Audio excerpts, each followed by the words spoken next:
우리가 예수 그리스도를 나의 구주로 그렇게 믿고 또 신앙생활을 하면서 우리가 늘 주님과 동행하면서 주님 만날 그날까지 기쁨으로 행복하게 그렇게 신앙생활을 할 수만 있다면야 너무나 좋겠지만 우리에게 있는 연약한 육신, 그리고 또 그 안에서 자꾸 떠오르는 옛 자아들, 그리고 죄악 가득한 세상 가운데 살아가며 우리를 유혹하는 그런 달콤한 유혹 때문에 우리는 영적으로 많이 넘어지기도 하고 또 영적인 침체를 겪기도 합니다. 감사하게도 이런 우리의 연약함을 아시고 하나님께서 우리에게 신앙의 공동체를 허락해 주셨죠. 그래서 나 혼자가 아니라 우리가 공동체 안에서 은혜를 나누고 또 표대를 향해 함께 손을 잡고 나아가는 그런 믿음의 동지들을 우리에게 붙여 주셨습니다. 그게 친구가 될 수도 있고 가정이 될 수도 있고 또 하나의 동역이 될 수도 있고 또 교회가 될 수도 있을 것입니다. 하지만 그렇게 모인 하나님의 백성인 그 공동체 역시 신앙의 위기를 겪기도 하고 또 영적인 침체를 경험하죠. 믿음의 형제들은 주일에 단순하게 형식적인 그런 만남을 갖는 그룹으로 변화되기도 하고요. 가정 안에서는 은혜가 나누어지지 않습니다. 또 믿음의 유산이 전수되지 않는 것이죠. 교회 역시 시간이 갈수록 점점 힘을 잃어가고 있다는 게 객관적인 평가라고 할 수 있을 것입니다. 이런 상황 속에서 우리의 신앙이 또는 우리가 속해 있는 그런 영적인 공동체가 점점 힘을 잃다 못해 세상에 잠식되지는 않을까 하는 그런 두려움이 종종 우리 가운데 생길 때도 있지만, 다행인 것은, 그리고 감사한 것은 하나님께서 당신의 백성을 그렇게 손 놓고 또는 쉽게 포기하지 않으신다는 것입니다. 우리가 끝까지 믿음의 경주를 잘 해나갈 수 있도록 성령으로 우리를 붙드시고 이끄신다라는 것이죠. 믿음으로 모인 공동체를 하나님은 돌보시고 선하게 이끄시고 또 회복하신다는 것입니다. 예수님께서 승천하신 뒤에 지난 2000년 동안 교회가 이렇게 굳건히 서 있는 것이 바로 그 증거라고 할 수 있을 것입니다. 이러한 하나님의 역사가 잘 나타난 성경이 바로 에스라서라고 할 수 있겠는데요. 특별히 우리가 오늘 함께 읽은 이 본문에서는 하나님의 백성이 겪는 그런 영적인 침체, 그리고 무너진 그런 영적인 것들을 하나님께서 어떻게 회복해 나가시는지를 잘 보여주고 있는데요. 그래서 오늘 우리에게 주신 이 말씀을 가지고 하나님께서 자기 백성을 회복하실 때 어떤 과정을 거치시는지, 어떻게, 어디서부터 시작하시는지 우리가 함께 교훈을 얻어보고자 합니다. 에스라서는 10장으로 이루어진 말씀인데 크게 보면 전반부와 후반부로 나눌 수 있습니다. 그래서 오늘 말씀을 기준으로 어제 말씀까지 6장까지의 말씀은 수룹바벨을 중심으로 한 성전을 재건하는 그런 과정이 다루어졌죠. 오늘 본문의 시작인 7장부터 마지막 10장까지는 이제 에스라를 중심으로 한 공동체의 재건을 다루는 말씀이 나옵니다. 전반부는 성전 재건, 어떤 성전의 회복 과정이 다루어졌다면 이제 후반부에선 이스라엘 공동체의 회복 과정이 다루어지는 것이죠. 6장까지의 내용에서는 무너졌던 성전은 건축되었고 성전 봉헌식도 6장에서 성대하게 치러집니다. 언뜻 보기에는 성전 재건이 이루어지고 바로 이어서 에스라를 통해서 공동체 회복이 이어지는 것 같지만 사실 이 6장과 7장 사이에서는 약 60년에 가까운 그런 시간 간격이 있다라고 봅니다. 여기서 우리는 이스라엘의 완전한 그 회복이, 그런 회복을 위한 하나님의 역사는 성전을 재건하는 것에서 멈추지 않았음을 우리는 볼 수 있습니다. 단지 예루살렘 성전이라는 건물의 완성이 하나님이 원하시는 그 진정한 회복의 끝이 아니라는 것이죠. 하나님은 이제 7장부터 이스라엘 공동체의 온전한 회복을 위해서 일하시기 시작하는데요. 그 회복의 여정이 바로 오늘 본문의 시작인 것입니다. 그럼 하나님께서 자기 백성을 어떻게 회복해 나가시는가? 첫 번째는 하나님께서 한 공동체를 회복하실 때는 합당한 사람을 세우신다라는 것입니다. 하나님은 먼저 자기 백성의 온전한 회복을 위해서 사용하실 합당한 사람을 준비해 오시고 세우시는 것을 우리는 볼 수 있습니다. 본문 1절에서 5절까지는 족보를 나열하면서 에스라라는 인물을 소개하고 있습니다. 여기에 등장하는 이 에스라의 족보는요, 모든 세대를 다 소개한 것은 아니고 개괄적으로 소개한 것입니다. 조금 이렇게 띄엄띄엄 소개한 부분이 있다라는 것이죠. 그럼에도 불구하고 한 사람의 족보를 이렇게 구체적으로 소개하는 것이 사실 성경 안에서는 매우 이례적인 일입니다. 그럼 이렇게까지 한 인물의 족보를 들어서 설명하는 그런 이유가 무엇인가? 이 족보가 5절 마지막에서 대제사장 아론까지 올라가는 것을 보게 되는데요. 우리는 이것을 통해서 이 족보를 소개하는 그 목적을 어렵지 않게 찾을 수 있습니다. 바로 이 에스라라는 인물이 대제사장 아론의 후손이라는 것을 밝히는 것이 바로 그 목적인 것입니다. 대제사장 아론의 후손, 즉 제사장 가문에 속해 있다라는 것이죠. 우리는 제사장 가문에게만 허락된 그 하나님의 일이 무엇인지 잘 알고 있습니다. 그것이 무엇입니까? 바로 성전을 섬기는 일이라는 것이죠. 성전에서 제사를 담당하고 하나님의 율법을 가르치는 일은 바로 이 제사장에게만 허락된 것이었습니다. 그리고 이 에스라가 바로 그 제사장 가문의 사람이다라는 것이죠. 다시 말해서 하나님께서 선택하신 합당한 자격을 갖춘 사람만이 성전에서 하나님을 섬기는 그 일을 감당할 수 있는데, 이 성전의 재건을 넘어서 이스라엘의 공동체의 완전한 그리고 온전한 회복을 위해 하나님께서 준비시키신 사람이 바로 이 에스라라는 것입니다. 대제사장 아론 때부터 이 에스라까지의 이스라엘의 역사를 보면 참 파란만장했죠. 하나님의 진노로 이스라엘 민족이 몰살당한 위험에 놓이기도 했고요. 나라가 망하기도 하고 이스라엘의 성전이 무너지는 일도 있었습니다. 그런데 이 무너진 성전은요, 다시 세우면 되는 것이지만 만약에 계보가 끊어져 있다라면 이걸 다시 이을 수는 없는 노릇 아니겠습니까? 이런 의미에서 아론에서부터 에스라까지 이어지는 이 제사장 가문의 계보를 보자면 이 성전의 회복과 자기 백성의 영적 회복을 위한 이 하나님의 계획과 뜻이 한 번도 끊어진 적이 없다라는 것을 우리는 여기서 볼 수 있는 것입니다. 지금 이 성전의 회복은 이스라엘 백성들에게는 하나님의 구원 계획이라는 말과도 같은 의미라고 할 수 있을 것입니다. 다시 말하면 하나님의 백성을 향하신 이 하나님의 구원의 뜻은 꺾이거나 변질되지 않음을 우리는 알 수 있다라는 것이죠. 그리고 그것은 오늘 본문처럼 하나님께서 쓰실 합당한 사람을 세워가는 그 역사를 통해서 드러납니다.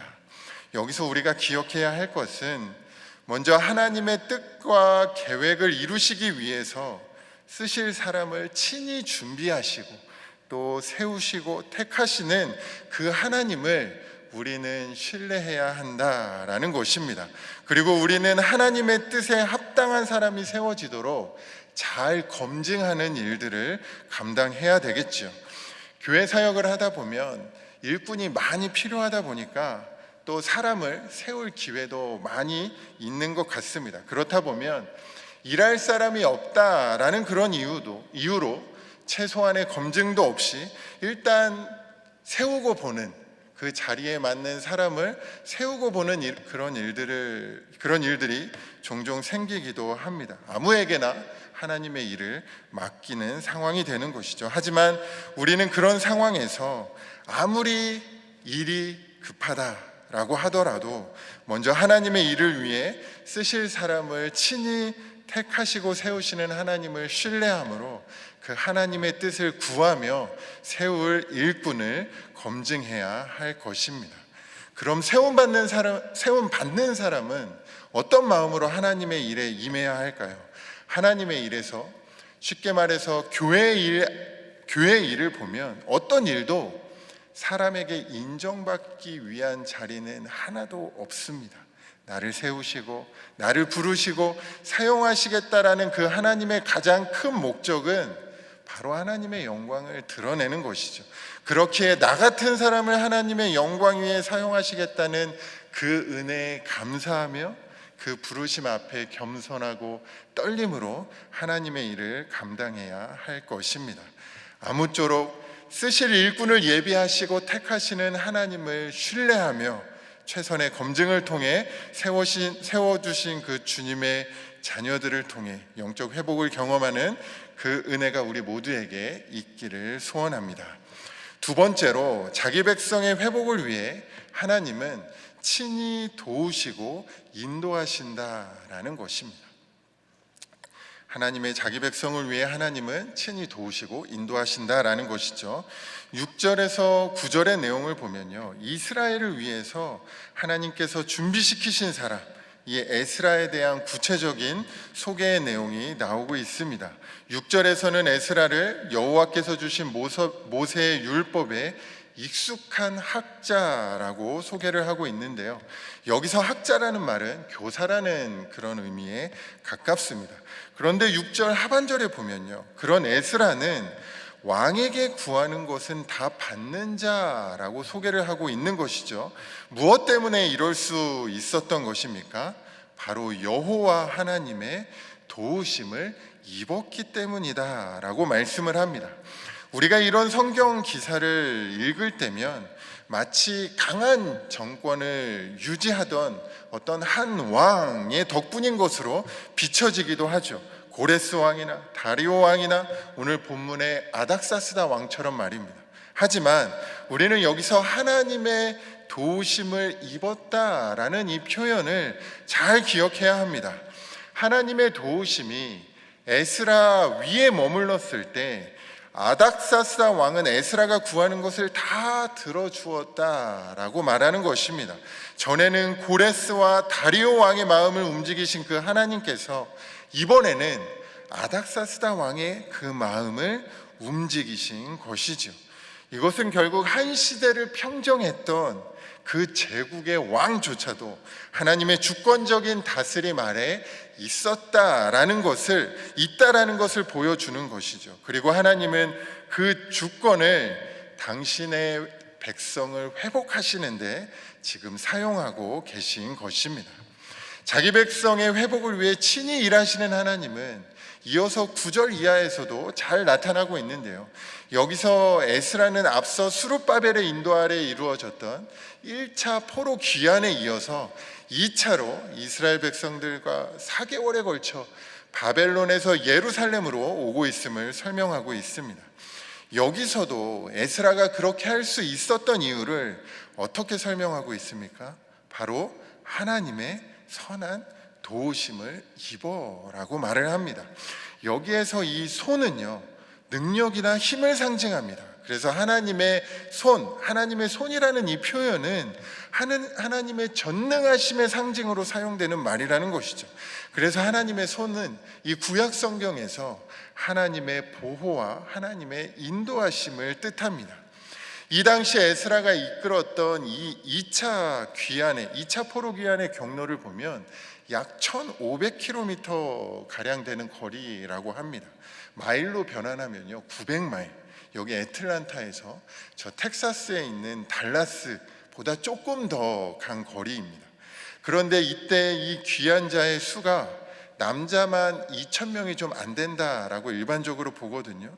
그럼 여기에 개수되지 않았던 여자와 어린아이들, 그런 부녀자들까지 다 포함한다면 약 9,000명 정도 된다라고 추산을 합니다. 수천 명이나 되는 인원이 4달 동안 행진하는 모습을 한번 떠올려 보십시오. 그 중에는 어린아이도 있을 것이고 노약자들도 있었을 것입니다. 무장하지도 않았습니다. 군사의 호위를 받지도 않았습니다. 그런데 장거리 이동 중에 도적과 강도의 위험도 너무나 높았던 그런 행진이었지만 이런 이스라엘 백성들은 아무 어려움 없이 무사히 예루살렘에 도착할 수 있었다라는 것이죠. 바로 하나님의 선하신 손이 이들을 보호해 주신 덕분이었습니다. 이에 대한 에스라의 고백이 본문 뒤에 8장 31절에서도 나오는데요. 뭐라고 기록을 하고 있냐면 하나님의 손이 우리를 도우사 대적과 길에 매복한 자의 손에서 건지신지라 라고 에스라가 고백하고 있습니다.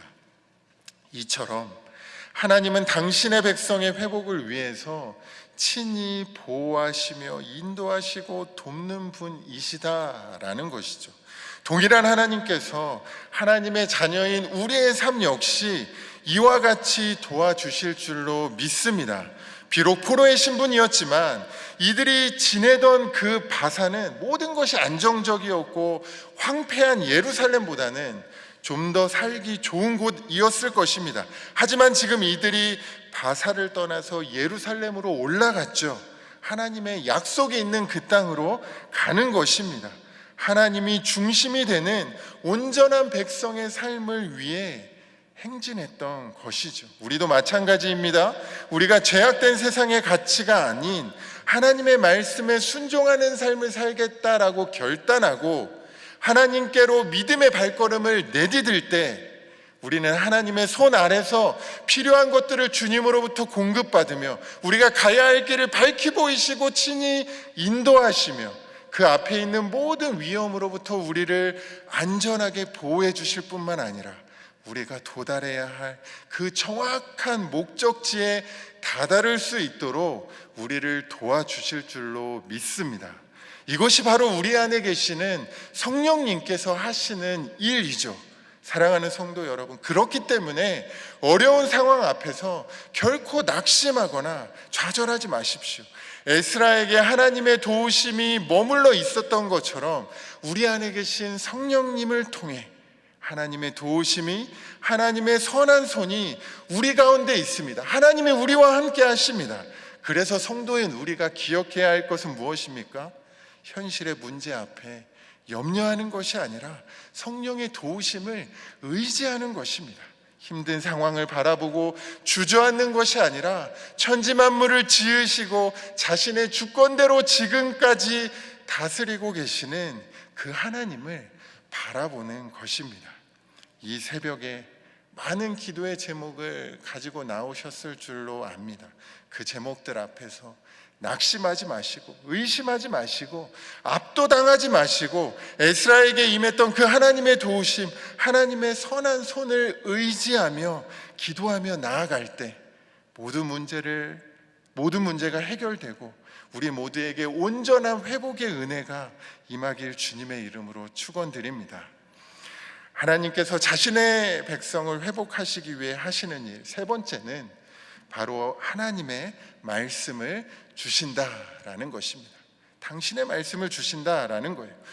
우리의 회복을 위해서 하나님의 말씀을 주신다라는 것입니다. 우리 본문 10절 말씀 같이 다시 한번 읽어보도록 하겠습니다. 10절입니다. 에스라가 여호와의 율법을 연구하여 준행하며 율례와 규례를 결심하였더라. 아멘. 6절에서 에스라가 모세의 율법에 익숙한 자로 소개되었지만 이 에스라는요, 단순하게 율법을 연구할 뿐만 아니라 10절의 말씀처럼 말씀 그대로 지키고 실천하는 사람으로 소개하고 있는데요, 그런 에스라는 하나님의 말씀을 연구하면서 개인의 영적 필요를 채우는 것에 만족하지 않습니다. 에스라는요, 이스라엘 백성에게 율법, 즉 하나님의 말씀을 가르치기로 결심했던 것이죠. 그 결심은 이 에스라가 예루살렘에 도착한 뒤에 가장 먼저 한 일이기도 했습니다. 본문 6장까지의 내용에서요, 이 무너진 성전이 재건되고 중단되었던 제사가 회복이 되었습니다. 하지만 이 하나님의 이스라엘 회복 프로젝트는 거기서 끝이 아니었습니다. 하나님은 처음 이 이스라엘 민족을 부르실 때처럼 이들이 제사장 나라의 사명을 다시 찾기를, 그래서 온전한 회복을 경험하기를 원하셨던 것이죠. 이것은 결국 무엇을 통해서 가능할까요? 바로 하나님의 말씀 위에 설 때 가능한 것이라는 거죠. 하나님의 말씀이 우리의 삶에 얼마나 강력한 효력을 발휘하는지는 이미 성전 재건의 과정에서 우리는 보았습니다. 에스라서 4장에서는요, 어떻게든 이 성전 재건을 좌절시키려는 그런 방해 공작이 있었습니다. 그래서 성전을 재건하던 일이 잠시 멈추었어요. 그런데 어떻게 그 일이 다시 시작되었습니까? 6장에 나오는 다리오 왕의 조서 때문이었습니까? 아닙니다. 다리오 왕의 조서는 유대인에게 성전 재건을 허락하는 것이었습니다. 5장에 보면 이 성전 재건이 다시 시작될 수 있었던 것은 바로 학개와 스가랴 선지자가 선포한 하나님의 말씀 때문이었다라는 것이죠. 이 선지자의 말씀 선포로 이스라엘 백성을 낙심시키고 절망스럽게 만들었던 그 상황, 그 반대를 극복하고 모든 것이 다시 시작될 수 있었던 것입니다. 이처럼 하나님의 말씀을 통해서 하나님은 당신의 백성에게 회복이라는 씨앗을 심으십니다. 이것은 우리 삶에도 동일하게 적용됩니다. 회복을 경험하고 싶으십니까? 속해 있는 공동체가 영적인 어려움을 겪고 있습니까? 그렇다면 말씀으로 돌아가십시오. 그래야 온전한 회복을 경험할 수 있습니다. 세상은 우리가 낙담하고 지칠 때 뭐라고 말합니까? 여행을 떠나라고 말합니다. 휴식을 하라고 말합니다. 오락과 운동을 우리에게 권면합니다. 물론 일리 있는 말입니다. 하지만 우리가 온전한 회복을 위해서는 살아있고 운동력 있는 이 하나님의 말씀을 통해서만 가능하다라는 것이죠. 혹시 낙심하고 계십니까? 혹시 영적으로 지쳐 계십니까? 하나님의 말씀으로 시선을 돌리십시오. 하나님의 약속의 말씀을 읽으십시오. 선포된 하나님의 말씀을 들으십시오. 그리고 성령 안에서 그 말씀대로 살기 위해 부지런히 힘쓰십시오. 사랑하는 성도 여러분, 외형을 아무리 잘 갖추어도 말씀으로 무장하지 않으면 우리는 껍데기만 남을 뿐입니다. 화려한 성전, 예배 형식만으로는 신앙이 온전하게 회복될 수 없다라는 거죠. 하나님의 백성은, 하나님의 자녀는 그 삶의 중심에 하나님의 말씀을 두어야 합니다. 그렇게 하나님의 말씀에 대한 사랑으로, 말씀에 대한 관심으로 성령 안에서 말씀대로 살아가는 그 실천으로 온전한 회복을 경험하고 우리의 이웃을 옳은 길로 인도해내는 그런 하나님의 신실한 일꾼으로 모두 쓰임받는 그런 복된 삶이 되시길, 그런 복된 오늘 하루가 되시기를 주님의 이름으로 간절히 축원드립니다. 이 시간에 우리 함께 말씀을 붙들고 한번 기도하며 나아가면 좋겠는데요, 첫 번째로 우리 이렇게 기도했으면 좋겠습니다. 우리가 회복되시기를 원하시는 하나님, 사람을 보내시고 친히 인도하시고 그 회복의 말씀을 주시는 하나님, 우리를 위해 하나님의 뜻과 계획을 변치 않으시는 그 하나님의 마음, 그 사랑이 깨달아지게 하여 주십시오. 우리를 위해 친히 일하고 계시는 그 주님의 손을 보는 이 아침, 그리고 오늘 하루가 되게 하여 주십시오 라고 우리 그렇게 말씀을 붙잡고 같이 한번 기도하며 나아가도록 하겠습니다. 기도하시겠습니다. 사랑이 많으신 하나님 아버지, 우리는 연약하여서 우리 현실 가운데 우리가 기대하는 그런 일들이 일어나지 않을 때, 정말 우리가 기대한 것처럼 우리의 인생이 펼쳐지지 않을 때 하나님, 우리는 낙심하고 좌절하고 그런 영적인 침체를 겪습니다. 하나님, 정말 그러한 상황 가운데서 우리가 어떻게 회복할 수 있을까? 하나님께서 우리에게 어떤 회복의 과정을 그렇게 보여주실 수 있을까? 하나님, 우리가 오늘 말씀을 통해서 보았습니다.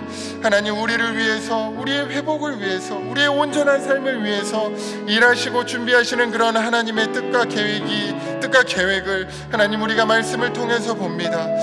이스라엘 백성들이 온전하게 예루살렘 땅으로 돌아올 수 있도록 친히 에스라를 도우시고 하나님의 전능하신 손으로 그들을 보살피고 인도하셨던 그 하나님의 마음을 봅니다.